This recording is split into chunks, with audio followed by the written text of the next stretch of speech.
Good morning, guys. How's everyone doing today? I want to welcome everybody to the Everglades Alligator Farm and to our alligator feeding demonstration. My name is Lee. I'm going to be feeding just some of these alligators here today. In this pond, we do have close to 250 alligators.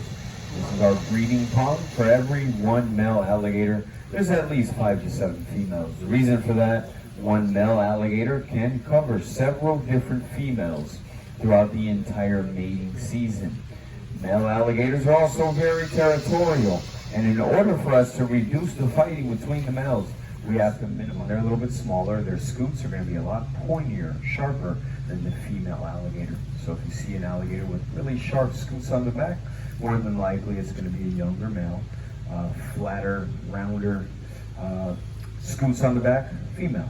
And those are going to be your easiest ways to tell them apart, just by looking at them. Today, these are farm-raised rats. We get them from a rat farm. Yes, there is a guy who has a rat farm. He breeds rats and sells them to people, makes a lot of money doing it.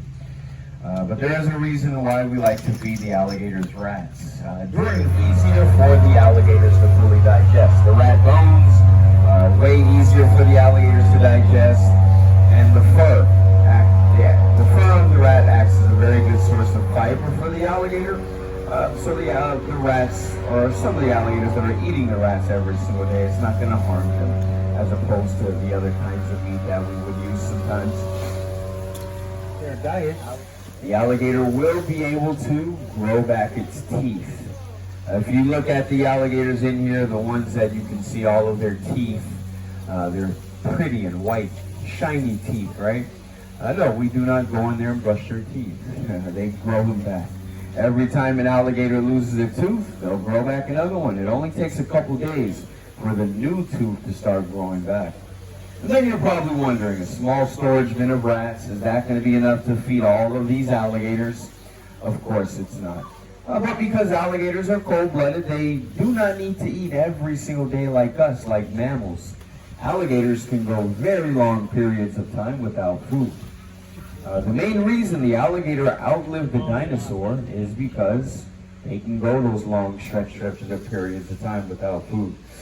But to make sure all of the alligators in this pond are very well fed, we do big feedings once a month. We dump in close to 1,000 pounds of meat, beef, chicken, pork, fish, more of these rats, and 1,000 pounds of meat once a month. That's going to be more than enough to feed all of the alligators in this pond.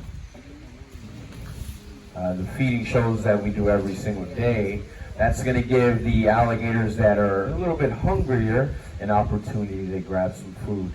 Usually the ones that come out, a good amount of the alligators during the feeding shows every day. And we do multiple feeding shows throughout the day. So they'll have multiple chances throughout the day to eat if they're really hungry.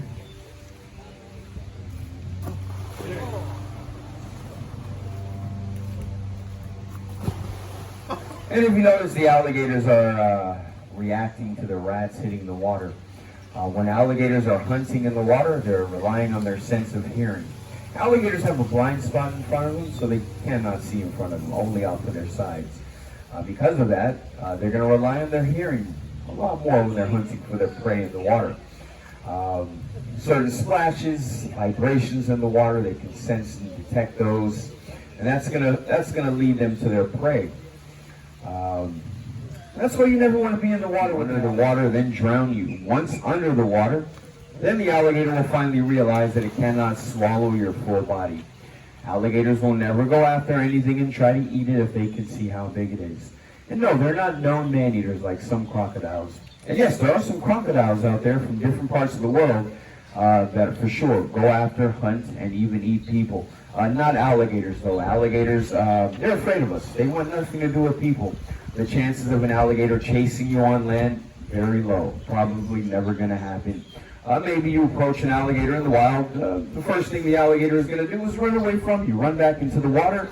But once you get into the water with the alligator, that's when it starts to get a little more dangerous, guys. That is their territory. That is where most alligator attacks happen here in Florida. And if you want to go for a swim, you might want to stick to the pools or the beaches, leave the lakes and the canals to the alligators. There are some alligators you kind of have to worry about, and those are the ones that are fed by people. One of the worst things that you can ever do to a wild alligator is feed a wild alligator. Alligators have a natural, only going to be found inland and freshwater. Lakes, rivers, canals, streams, ponds. Estimated 1.2 million alligators in the state of Florida. Alligators are actually... Which one is more dangerous, the alligator or the crocodile? Crocodile. The one that is close enough to you. They're both pretty dangerous.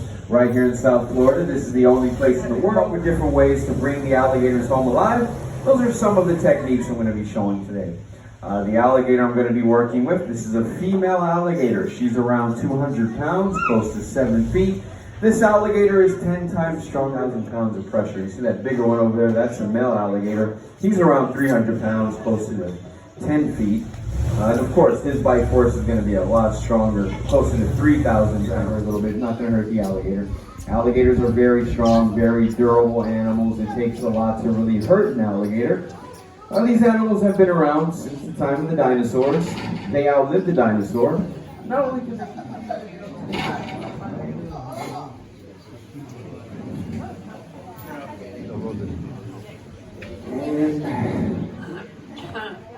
first technique I'm going to show you now, this one is called the quick capture, getting onto the back of the alligator.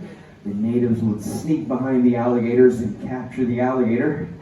And once on the back of the alligator, one stunt that made these shows very famous. And of course, this isn't a technique they use to capture. This is just for you guys. Show everybody all 80 teeth of the alligator. 40 teeth on the top jaw, 40 teeth on the bottom jaw. And if the alligator loses a tooth, there's going to be another tooth growing back to replace the missing one. Alligators don't go through around 2,000 to 3,000 teeth as far as slamming the jaw shut. No, I can touch the teeth, I get away with that because there's no feeling. But if I touch anywhere else inside of that mouth, yes, the alligator is going to slam those jaws shut right away.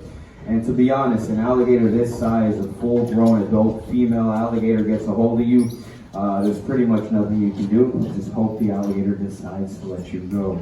Within the entire animal kingdom, alligators have the second strongest. And the bulldogging technique was used to tie the jaws of the alligator.